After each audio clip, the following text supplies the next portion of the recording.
మళ్ళా వచ్చి సిద్ధార్థ రెడ్డిని అరెస్ట్ చేయాలంటాడు వాడు. ఒరే ఆ సబ్జెక్టులో నేను వేసిన మొక్కలు ఇప్పటికి చెట్లు కూడా ఉంటాయి.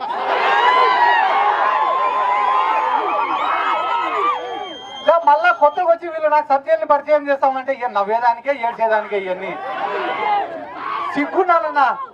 వాళ్ళ బతుకులకు కొంచెమన్నా రోషం మానం మర్యాదను ఉండాలా. ఎస్వి మోహన్ రెడ్డిని అరెస్ట్ చేసినా ఒక అర్థం, సిద్ధార్థ రెడ్డిని అరెస్ట్ చేసినా ఒక అర్థం కాదన్నా. అమ్మాయి కూడా ఆ పిల్లోడు సతీష్ అనే పిల్లోడిని రోజు స్టేషన్ కాడికి తిప్పుదంటే ఒక జెరాక్స్ కాపీ చూపించి అసలు అది ఎవరు రాశారో కూడా తెలియదు ఇన్వెస్టిగేషన్ టీంకి ఇవ్వమంటే ఒక జెరాక్స్ కాపీ ఇచ్చి ఒరిజినల్ లెటర్ ఇవ్వమంటే ఇంతవరకు on record original suicide letter ఇవ్వలేదు. ఎందుకు? ఇలాంటి వాళ్ళ కోసమా వైసీపీ వాళ్ళు ఇలాంటి అమ్మాయిలను వేధించి అమ్మాయిలను బ్లాక్మెయిల్ చేసే వెధవల కోసమా నిన్న ధర్నా చేసింది వైసీపీ వాళ్ళు అని నేను ప్రశ్నిస్తున్నా. ఏమంటారు?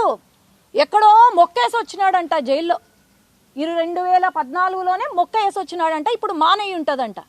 నీకు అంత దూలం ఉంటే అంత జిలం ఉంటే ఆ మొక్కను ఆ మానుగా మారిందా లేదా అని చూసుకోవడానికి పోవాలనుకుంటే పోయి చూసుకొని రా. నీకు ఎవరైనా డిగ్రీలు చెప్తారు, అరే నేను ఎంబీబీఎస్ చేసిన, ఎండీ చేసిన, లేకపోతే ఇంజనీర్ చేసినానని. వీళ్ళు ఏంటంటే నేను పుట్టినప్పటి నుంచి జైలే చూసిన, నేను పెరిగిన తర్వాత కూడా జైల్లోనే ఉన్నా, లేదు రిటైర్మెంట్ తర్వాత జైల్లోనే ఉంటాను. ఇదా రాజకీయం అంటే? ఇదా వీళ్ళు చేసేది? ఒక మినిస్టర్ గారిని నింద వేసే ముందు 40 కోట్లు 20 కోట్లు కబ్జా చేసినారు అని నింద వేసే ముందు ప్రూఫ్స్ చూపి, ప్రూఫ్స్తో పాటు మాట్లాడితే నీ పైన నమ్మకం ఉంటుంది ప్రజలకు.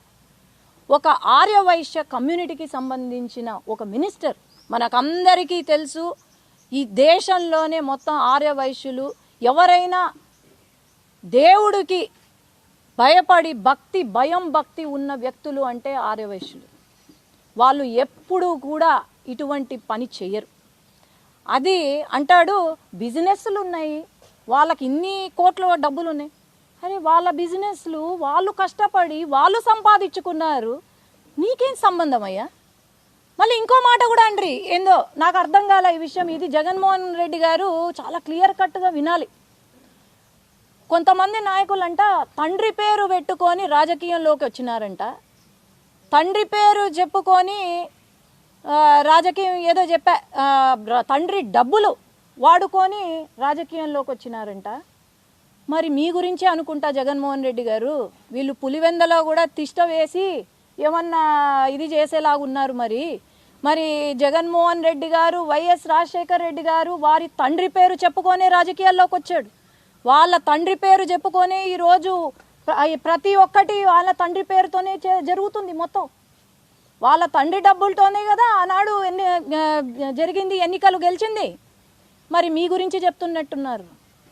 మరి ఆలోచన చేయండి. ఈ రౌడీ వెధవలు పంపించడం మరి మీ పార్టీకే నష్టం, కానీ మాకు ఇంకా మంచిది ఇలాంటి రౌడీ వెధవలు వస్తే. కానీ నేను ఒకటే చెప్తున్నాను, ఈరోజు మాత్రము ఏవైతే కేసులు ఉన్నాయో వైసీపీ హయాంలో వాళ్ళు తప్పులు చేసి కేసులు ఏవైతే క్లోజ్ చేయించినారో, ఏవైనా కావచ్చు, అవి బాంబ్ బ్లాస్ట్ కేసులు కావచ్చు, లేదంటే ఒక మైనర్ కిడ్నాపింగ్ కేసులు కావచ్చు, మర్డర్ అటెంప్ట్లు కావచ్చు, లేకపోతే ఈ చిన్న కేసులు కూడా ఈరోజు రీఓపెన్ చేసి దాన్ని సమగ్రంగా ఇన్వెస్టిగేషన్ చేసే బాధ్యత మేము తీసుకుంటాం.